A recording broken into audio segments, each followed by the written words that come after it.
Good morning, everyone. Thanks very much for joining us. I'm Fiona Morris, the Chief Executive and Creative Director of the Space, and a big welcome to this inaugural Digital Culture Talks conference. For audio description, I'm a middle-aged white woman with short fair hair and glasses, and I'm wearing a black and white checked top. Before we get underway with a bit more detail about what we're going to be discussing and who's going to be joining us today, I'm just going to pass over to my colleague, Jamie Wright, for some housekeeping.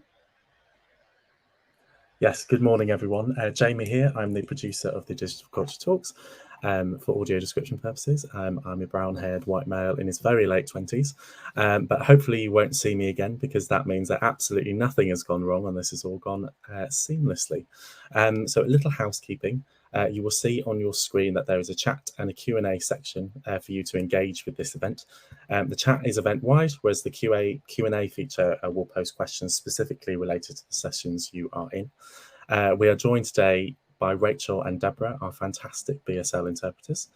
We also have closed captioning provided by the brilliant Jen in the link I posted previously, but I'll post that again. And we also have audio description provided by the wonderful Alice. For the audio description, you can run the Zoom link provided and run this simultaneously alongside Hopin, which is the events platform that we are using today. So we are starting today at 11. We will take a 10-minute break at 11:50, returning at 12, and we should finish around 1 p.m. Myself and the team are sitting backstage managing the admin, so if you have any problems or questions, please drop us a message in the chat function and we will come straight back to you. And without further ado, I'll hand you back over to Fiona. Thanks very much. Thanks, Jamie. So we've got some great speakers who'll be joining us over the next 3 days, and thanks to them for giving their time, and thanks to all of you for taking time to be here. And what we want to do over the next 3 days is to discuss the ways that we can encourage and strengthen the cultural sector by utilising digital tools and platforms. So that's from broadcast to online, and to help them reach audiences regionally, nationally, and obviously, really importantly, internationally as well. Today, we're going to be focusing on place-based storytelling, how to build a supportive kind of development ecology to help new voices break through, develop their skills and profile, and how to help build audiences for that content. But we hope throughout the conference to gain insights into the wealth of exciting and innovative creative digital content currently being produced by cultural organisations and artists around the UK. Specifically, we want to put a spotlight on the unique work being created in the West Midlands and the creative voices behind it. Tomorrow at the same time, just to rush ahead to what is coming up, we will be focusing on the digital skills landscape across the UK and how we can better support organisations and individuals to upskill and make the most of the opportunities that lie ahead. So please do join us for that if you have time. And on Thursday, we'll be both online and in person with our partners at the University of Wolverhampton Screen School. And on that day, we're going to be looking at the bigger picture, celebrating some of our recent successes in the West Midlands, and also looking ahead, exploring how the changing market and emerging technologies will transform what we do and how we engage with audiences in the future. But today, back to our place-based storytelling theme, we want to explore why it's important that we tell local stories to the world and how we can better nurture those voices, and also what does it take for a local story to break through on a national stage. And our first speaker today is Madeleine Kludje. Hi, Maddie. Hello. Maddie is, I'm going to give you the big up now. Maddie is currently Associate Director at the Birmingham REP. She leads on the REP's Artistic Development Programme at the Door. She's also an alumni of the Regional Theatre Young Director Scheme and the National Theatre Directors Course, and has recently completed the Live to Digital Capture Bootcamp, which was run at Solihull University, supported by The Space and Screen Skills, exploring capturing live theatre for screen. Maddie's going to talk to us about some of the incredible work she's been doing from her screen directing debut, I think, Maddie, mid-pandemic, which was what's called the Park Bench Plays, which which was a co-production between the REP and Sky and The Space. She's also the Associate Director on the wonderful award-winning production of Tartuffe, which The Space recently co-produced for Scream's BBC Arts. And she's also, I think, going to talk about some wonderful work she did with the Birmingham Poet Laureate Casey Bailey on a semi-autobiographic music theatre work called Grime Boy. And really, I think what we want to hear from her is a sort of approach to that, the authenticity of local and personal stories, but that also have that kind of broad appeal. So welcome, Maddie. I'm going to hand over to you. Thank you very much. My name is Madeleine Kludje, but everybody calls me Maddie. I am a Black female with an Afro quiff and a striped T-shirt. So as Fiona said, I'm the Associate Director here at the Birmingham REP. I lead on talent development and also door programming, which is our smallest space, which is about 133 seats. So when talking about, I love to talk about championing local stories, because in Birmingham, it's one of the youngest cities in the UK. It's one of the most diverse cities in the UK. And so people are always coming in, leaving, going out. So it's talking about the city and championing voices, and also getting a range of stories that I think is really, really important, because it's about the legacy of what you sort of leave behind, but also the pride in a city and sharing those stories that sort of bring everybody together. So I would like to talk about, I'm originally from London. I moved to Birmingham. I think it was almost 6 years ago now. I came to the city. I was only meant to be here a year and a half, and fell in love with the city because I fell in love with the people. I fell in love with the way in which things happen in Birmingham, and also the West Midlands, and just being out of London and exploring. And so here at the Birmingham REP, I met so many incredible people and thought, this is where I want to be. So when it comes to being here at the Birmingham REP, we are a subsidised theatre. And what's really, really important is about, in terms of my job, is I meet artists who want to grow and want to tell their stories, their cultural stories, but also the stories of what makes them a proud Brummie. And so within that, within talent development, there are loads of schemes in which I lead on, in where it comes from starting an introduction to writing to also helping to support mid-career writers in being able to tell their story on a local level and then taking it to a national and hopefully an international level as well. So at the moment, sort of writers that are coming through are people like Ray Mannering, Ashley Lolo, Robin French, who did a lot with us. And actually, when we did park bench plays during the pandemic, when everything kind of shut down, what we did is we put out a call out to writers locally and said, tell us a story that kind of centers around a park bench, which brings two people together. And one of the things about when champion local stories is also who tells them. And that comes to also the actors and making sure that local actors were kind of telling those stories. So we had everyone from Janice Connolly, Lorna Laidlaw, people born and raised in Birmingham telling those stories. And with that process, in terms of, we had people like Maeve Clark as well, who wrote a piece. We then socially distanced rehearsed that, and then we took locations within Birmingham where we could do it. So we went down to Moseley Park. We also filmed out here outside the REP in a park, and just trying to also show the beauty of Birmingham as well, because it's important that it being televised, that people see how beautiful Birmingham is. Also, I worked a lot with Casey Bailey. So Casey Bailey, who is Birmingham Poet Laureate, he is a great poet. He is also a deputy head teacher, and is very passionate about the new generation coming up and telling stories, in particular this story about young Black men. So young Black men who, in particular, this story of Grime Boy was a young Black man who wanted to be a grime MC. He came across a rival who they then became best friends, and then it sort of follows their pathway into what happens when something bad happens, and how a young man overcomes grief through the music. And what was really important about this story is grime is a form of music that people tend to associate with London, but actually it's part of its birthplace was in Birmingham, and it's a way in terms of for young Black men to be able to use as therapy in a musical way, but also to challenge each other, and the metaphors and the similes, and how fruitful that form of music is. It was really important for Casey to kind of showcase that, and so that's what we did. And in terms of audiences, we had a brand new audience that came to a sold out show every night, coming to experience theatre for the first time, but being able to see theatre through their own lens and see themselves reflected. We had a high number of young Black men come to the theatre as well, which was fantastic. And the beauty of the show as well was that it wasn't people just sitting quietly. It was getting involved and enjoying the music and emceeing along where you could. And I think that show, for myself as a director, for myself as a young Black female, for the community, for the local stories, because the locations, everything was Birmingham. It was such a proud event, and for Casey as well to kind of platform Birmingham, platform young Black men, and platform the music was incredible.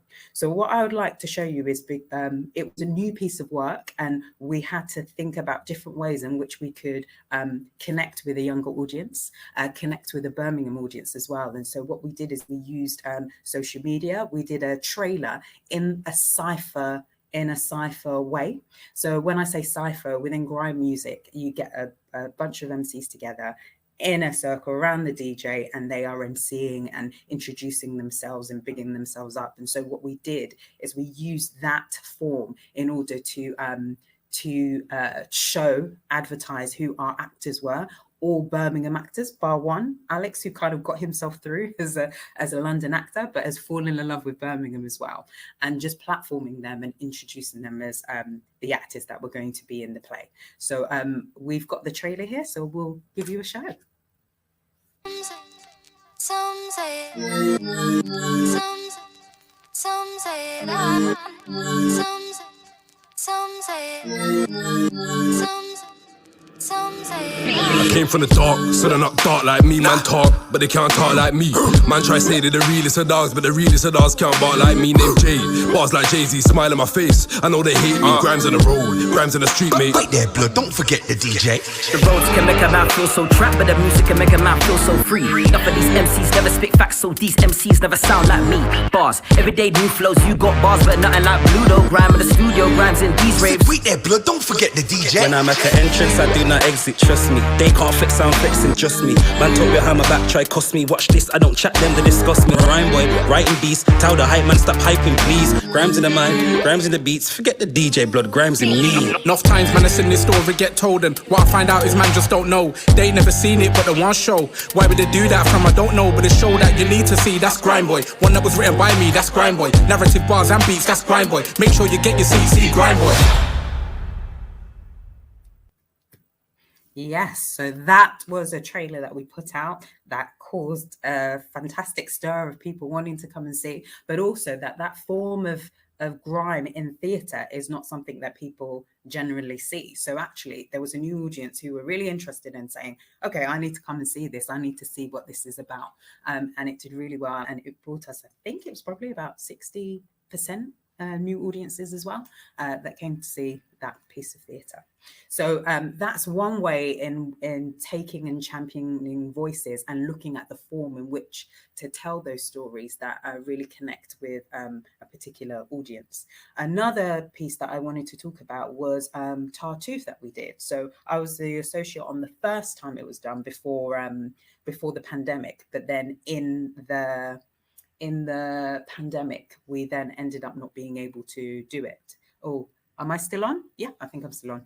And so what we then did was it then started up again. Oh, am I still online? I think I'm still online. Yes, I am. Okay, thank you. All right. So then, so with Tartuffe, we then had to we went down into lockdown, and then we brought the show back when everything opened up. So with Tartuffe, it was an adaptation of a Molière play in which Anil Gupta and Richard Pinto sort of reimagined it. And then Iqbal Khan, who directed Commonwealth Games open ceremony. He was the director on it. And what was really interesting about Tartuffe is a story about a man who is a bit of a con man and pretends that he's the sort of a spiritual being that is guiding a family through a moment of grief, in particular the father, and it is saying that he is helping them. But actually what he was doing was sort of taking money from them and exploiting that family. And so in terms of that story, Iqbal Khan did a fantastic production of it,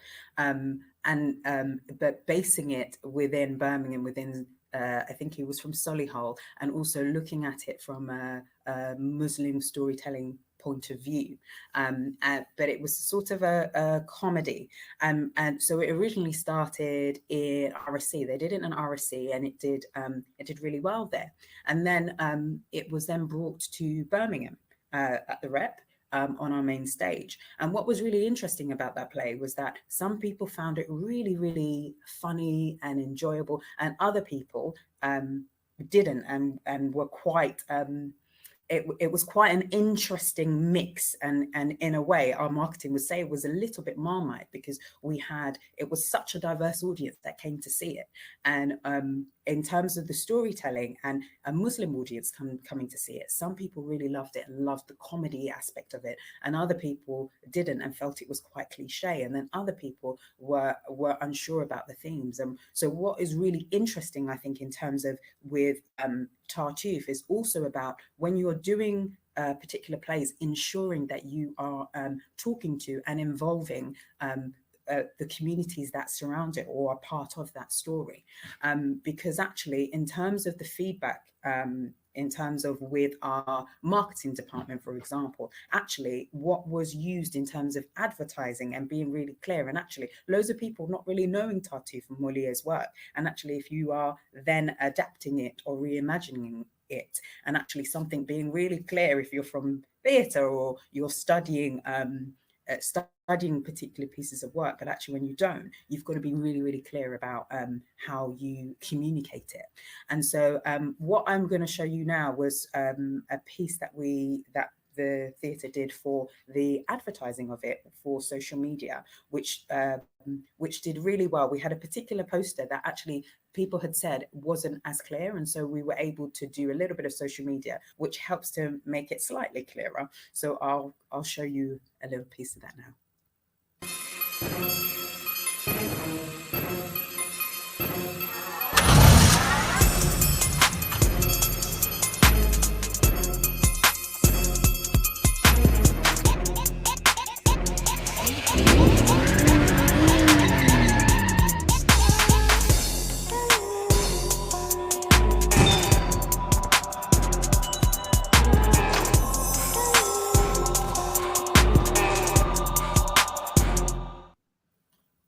Yeah, so that's just a little snippet that I managed to get from marketing, just to kind of show. So in that clip, it kind of shows him to be a little bit of a suave guy, and kind of put into a little bit more context the poster.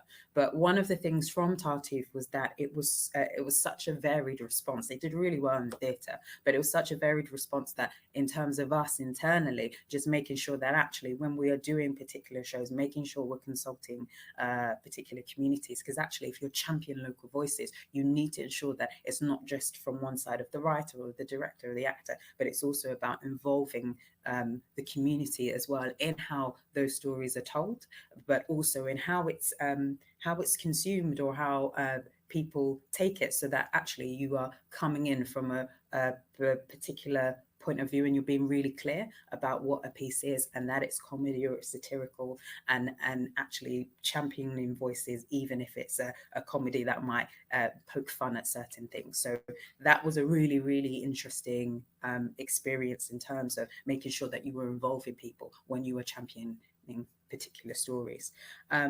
So yes, another thing that I was going to touch on as well, I think I've got enough time, let me know, I talk a lot, part of my job.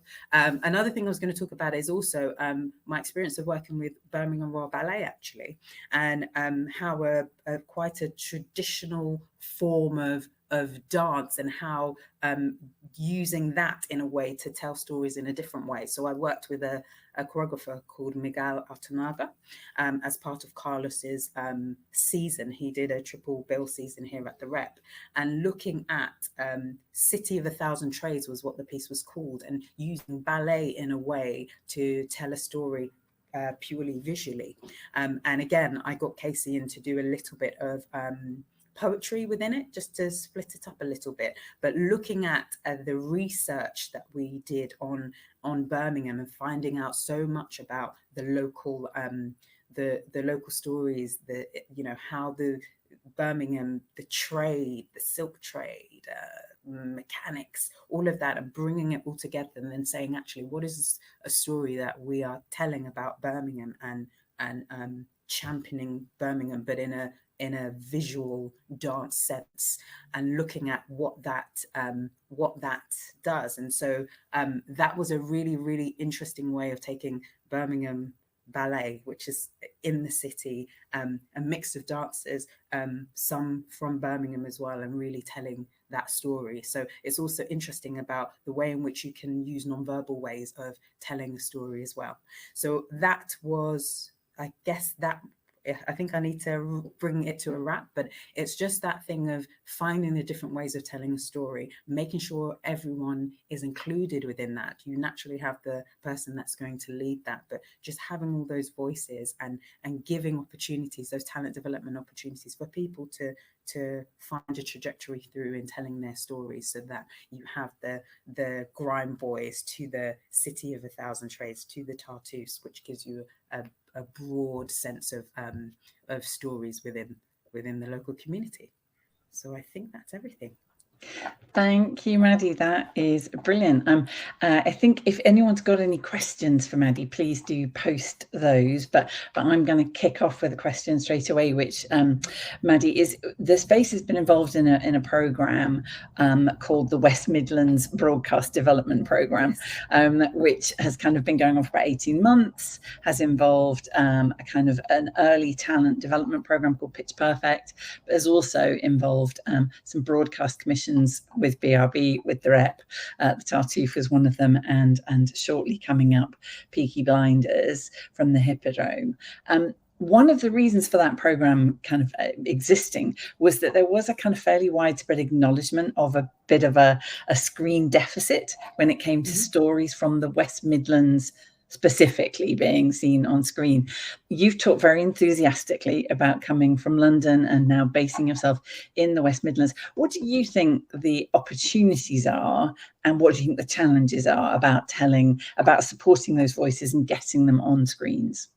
Well, in terms of within theatre, I think that there are, in terms of the opportunities, I think within theatre in particular, we get a lot of scripts in and a lot of people wanting to tell their stories. And I think one of the opportunities is making sure that people find the different ways in which they can tell their stories. I think sometimes you have an idea, you get it all down, and you don't understand how to structure it in a way that is really clear, but also dramatic. So one part of that, or one part of my job, is to help people to be able to do that, so that they've got a structure that they go, okay, this is really clear, this is how I dramatically tell a story. Because sometimes what you do as well is some people have their memories and their lives, and actually you go, what is the dramatic telling of this story that makes people want to know more and more? So I think that's one of the things of giving artists that. I think also all stories are quite there are always shared things within a story. So sometimes when people say, oh, this is not going to be relevant, or that's not going to be relevant, it's not only about the local aspect, because we're all human, and actually getting people to understand that, I feel sometimes, to say that, yes, this is a West Midlands story, but it's a human story, and getting that out there. What else would I say are some of the challenges? In terms of theatre, there isn't enough enough slots to be able to put everybody's story. But something like Sky Comedy Rep, which is something we do, which we give opportunity to new writers coming through where they're writing for theatre with the opportunity for it to possibly go to screen, is another great way of trying to level out the field a little bit in that way as well, and getting experience. So I think a lot is just making sure there are routes for people, you know, and financially as well. Sometimes that happens, and the spread of finances so that it's equally shared out so that people get an opportunity as well. And it's interesting because you said obviously that, you know, the West Midlands, Birmingham, you know, has a very high proportion of younger people. And so I guess digital and consuming cultural ideas and themes online is a big part of their lives. So the work you've been doing, where you have kind of been exploring broadcasts, the multi-camera boot camp, and kind of, you know, you and I had conversations about Grime Boy and where and how that might kind of sit in an online context. Love the trailer, by the way. But, you know, what do you think those opportunities present, and how, for you as a director as well as somebody supporting talent, what do you think the opportunities are? Well, I think with digital, I think there are so many avenues and so many ways in which people who are making can have a platform in which to put their work. I think that it raises challenges in terms of sometimes quality and understanding what you're doing, but once you get it and you learn those things. So even for me, during the pandemic and everything going down, and actually a lot of theatres not necessarily having an archive of work, and actually a lot of us having to learn how to navigate screen, that was new for me, and how to tell a live story on a digital platform, which is, I think, is an ongoing conversation, but how you can then take that and put that. And I think there is a younger audience who are very savvy at that. Not that I'm saying an audio audience isn't, but they, you know, with a young audience that are always on their phones, actually, how do you draw them in? How do you draw them into wanting to come and experience live digitally, and how to keep that attention as well? And I think we have been exploring at the Rep different ways in which to do that, but I think it raises an opportunity for a new generation coming through to decide when they want to interact and how, and a different form of storytelling as well. Brilliant. Thank you very much, Maddie. That was really, really interesting. And thank you for kind of, you know, giving up your time today. I'm going to move us on to our next guest now. So I would like to welcome Parminder Dosanjh. Parminder, hi there. Parminder is creative director of one of the Arts Council's most innovative creative people and places programmes, and she's also co-lead for Creative Black Country. And busy woman though she is, she also is an area council member for the Arts Council England and a board member of the West Midlands Combined Authority Cultural Leadership Board. That trips off the tongue, doesn't it? For the past 25 years, Parminder has designed and delivered groundbreaking audience development initiatives for arts, for broadcast and heritage. Her work spans production with the BBC and supporting the Cultural Olympiad programme with the Arts Council of England, and inclusive programming with several funded national organisations. So welcome, Parminder. Good morning, and thank you for having me. It's very lovely to have you here. For people who haven't worked with or know the work of Creative Black Country, do you want to just sort of start with what do you do? Why did you decide to set it up in the first place? Yes, well, as you mentioned, that the Arts Council realised that they were underserving areas of the country that were incredibly important culturally, but weren't actually accessing financial resources and infrastructure from the Arts Council or any other sort of culture funding. And in response to that, the Arts Council then decided to launch a programme called Creative People and Places. There are now 39 of us dotted around the country, and I co-lead the one in the Black Country. And for those outside the region who might not know where that is, that's Sandwell, Walsall, Wolverhampton and Dudley. And the idea is that these programs that started sort of almost 10 years ago, in fact, some of my peers are in the House of Parliament celebrating almost 10 years of the initiative, were really to try and test and create interesting opportunities that were very much rooted in place. Place being hyperlocal, looking at ways to draw on the assets from local people and the infrastructure that existed and build on it to create brilliant cultural offers for local people, with local people and by local people.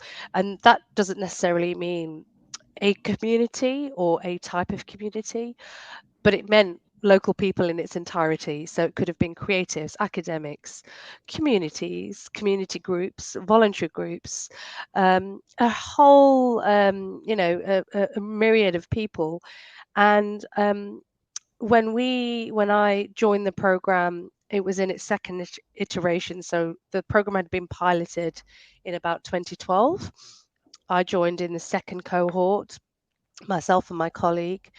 And we, like most programs, because they're all very bespoke to the area, with them being place-based, decided to really understand, the laws of the social laws of the land in the area, and understand what was important. And we've been talking and hearing so beautifully from Maddie around the storytelling of the region, and we very quickly understood that great stories were the biggest assets, and we built on that.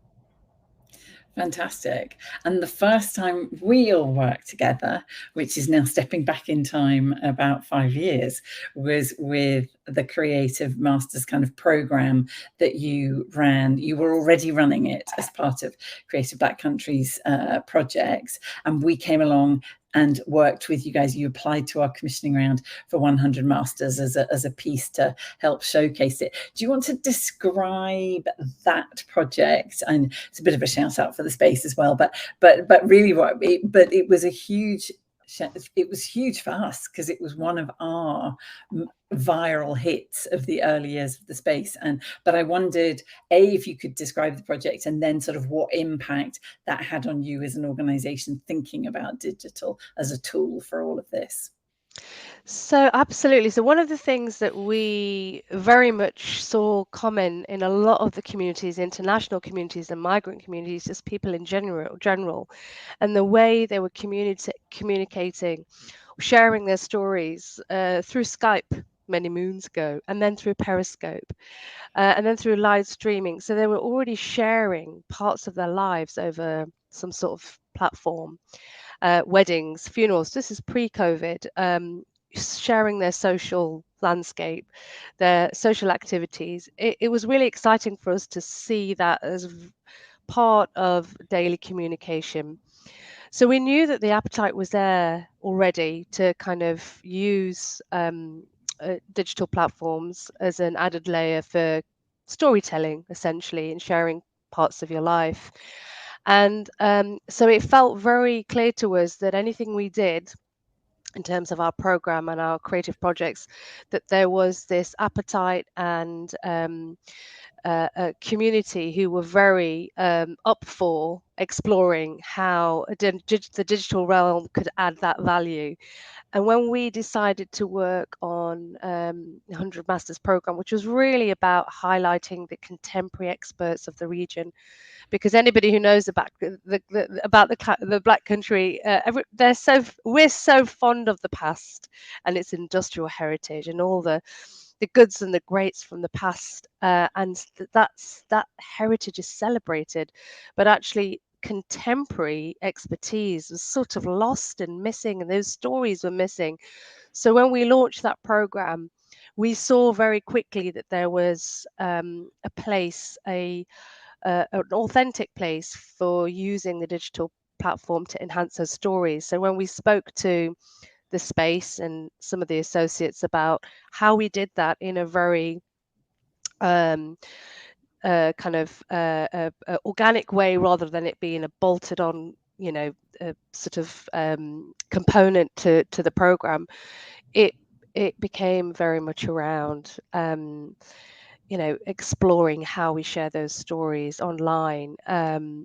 Human stories of New York, etc. I mean, there's lots of these wonderful projects popping up around the world, and we knew that we had wonderful creatives, academics, experts in the region who had brilliant stories to share. And one of the stories that we shared that did attract sort of worldwide attention and went viral overnight was a story by Caroline Jarawalia, who's a mosaic design craft maker from the Black Country in Sandwell. And we didn't anticipate it resonating with people. And I think that the success of that is because it was very simple, it was very clear. We worked with the space to look at some very uniform and achievable content making structures for ourselves. So we worked with an associate to really plan that out and ensure that our content was accessible and very lo-fi. We did all of this in house, and it seemed to ripple, and that online community grew. We had 0 kind of followers at the beginning of the week, and sort of 10 million by the end of week 2. So it was a viral project, which was very exciting actually at the time. And one of the wonderful legacies of that program is that the artists who we worked with have had work offers from all around the world because of that project and the reach. But actually, 5 years later, it's still talked about, it's remembered. And, whilst that viral impact was very immediate, the long-term benefit has been substantial. The economy in terms of just driving work into some areas of profile building, of drawing attention to those narratives, which now actually give the Black Country another story to talk about, rather than talking about deprivation all the time or low employment. There's a new narrative, and that's been really powerful. It was really interesting, wasn't it? Because from our point of view, it was amazing to see how that viral kind of stream was happening, and it taught all of us, I think, a lot about what had happened with this, because our kind of lead associate Rob had looked at some of the analytics around it, and it was the fact that craft communities worldwide are very trusting of one another. So if somebody recommended a video from within a craft community, mosaics or broader, that was immediately looked at by other members of that network and then immediately shared by them. So we saw this, I think I described it at the time, it was like watching ink disperse in water. It wasn't about a particular influencer or promotion on a particular platform. It was about the trust and the belief within those communities that if another member of the community in the Black Country was recommending something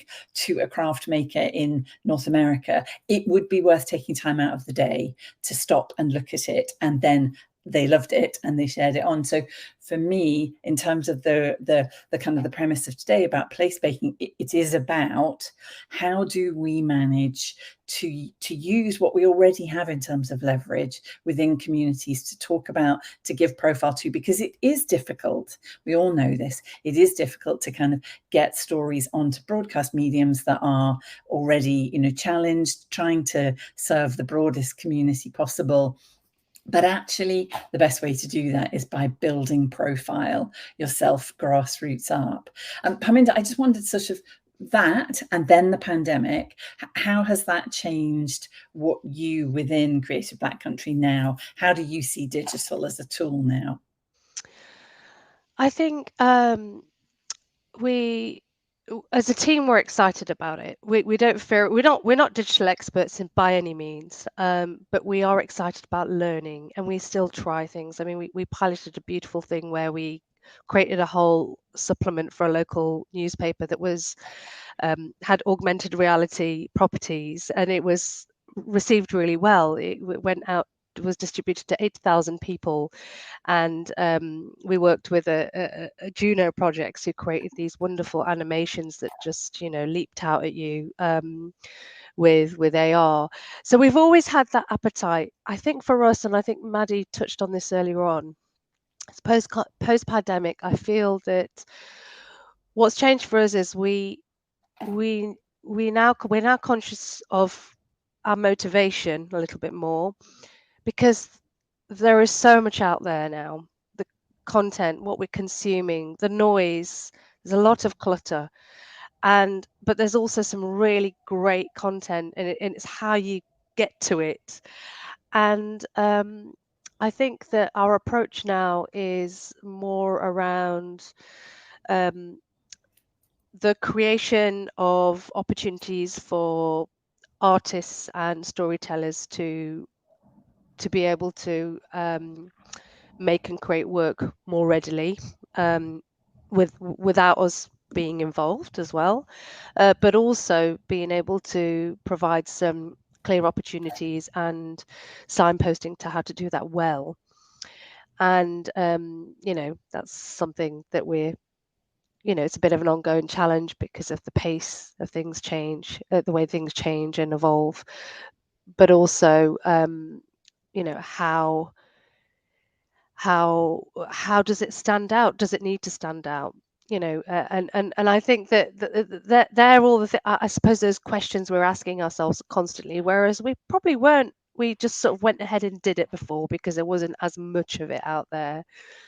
Yeah, it's interesting, isn't it? Because it feels sometimes like there's a hierarchy of kind of, you know, how important your story is, depending if a local newspaper reported it, or a national newspaper, or a local radio, or a national radio. And actually, I think what's happened a lot within the kind of proliferation of streamers and other channels is that we've actually given people the means to actually tell their stories on different platforms. But now what we have to do is probably support the development. And this was my sort of next question, is within the Black Country as an area, and you've talked about it as an area that does have, you know, significant economic deprivation, and perhaps a legacy that it needs to try and transcend sometimes to be heard in a contemporary context. Do you think there is a kind of creative ecology there that can serve itself, or do you think there still needs to be more work done to create, you know, even that idea of a peer group, that kind of being able to share experiences? Do you think that's something important? And it is a bit of a leading question, because you and I do have an announcement to make at the end of the conference about something that we'll be collaborating on together. But I just wondered what you would say of the current kind of creative ecology in the Black Country. Yeah, you're absolutely right. There are pockets of deprivation. There's pockets of so many things, but what's very constant is there's great appetite and actual and aspiration. And I think that, you know, to capture that and capture it at a moment when it's there, otherwise it's too late, it's gone. And, you know, it takes another generation of people to then, you know, to find that appetite. So for us, it's the right time to capture this aspiration around building and feeding into that ecology. There is a huge amounts of talent and aspiration and innovation. There always has been. The lack of infrastructure has supported the development, and that being not just financial resource, but routes to. I think Maddie talked about this earlier. Clear paths to, and actually the capacity. So, you know, we do have you know, some wonderful funded creative organizations, but limited capacity naturally. So I think that there is the need to now, you know, with the introduction of the creative people of places, with the introduction of things of other infrastructure kind of interventions, compacts, the, you know, a number of different sort of strategies in place to do that, to now capture it and create that opportunity. So I think that the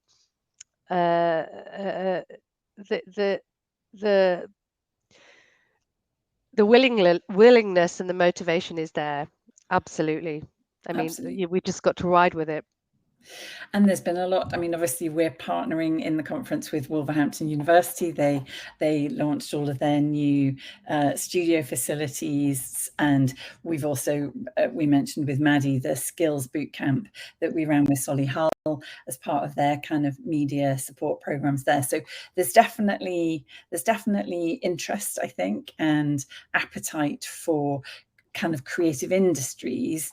I guess my concern is kind of, is where's the support for the actual storytelling, because actually that starts somewhere even before or maybe after you've gone to university to just kind of learn how to operate a camera, but actually the kind of the storytelling and something about belief, people having belief that their story merits being told. There's a confidence thing around here, isn't there?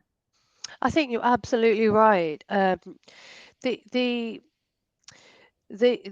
pride around storytelling exists. However, it sometimes takes a while for that pride to sort of, and that recognition of this is our story, this is a great story, to kind of then realize itself in a context that actually this could be broadcast, it could be adapted for screen, it could be. So those possibilities aren't always seen, and that's where there's the need to explore that possibility. It's not necessarily saying it's guaranteed but there is that possibility, and this is how, or this is who, or these are the there's the support, there's some infrastructure, and that doesn't exist. Yeah, absolutely.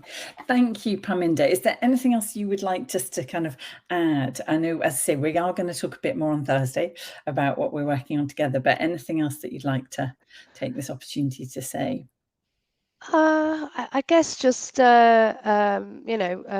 just in terms of going back to that sort of place-based approach, and is that I guess that the ownership of the storytelling is really key here, and whilst there's room for adaptation, interpretation of the director, the producer, the person who might be platforming that story, I think the ownership for us, when it's stayed with the origins of where that story came from, it's always had such a ripple effect, and resonated with people, not just locally but nationally and then internationally, and that I think has been our sort of USP, but also our key ingredient to that sort of success of sharing it. Brilliant. Thank you so much for taking the time today. Really, really fascinating. And thank you. And we, as I say, we'll be talking for later in the week as well. So I think we're now going to take a short break, and we will be coming back at break away from screens, and we'll be back at 12 o'clock when we will be introducing a panel of speakers to talk more broadly about how to nurture these local voices. So look forward to seeing you all back then. Thanks very much.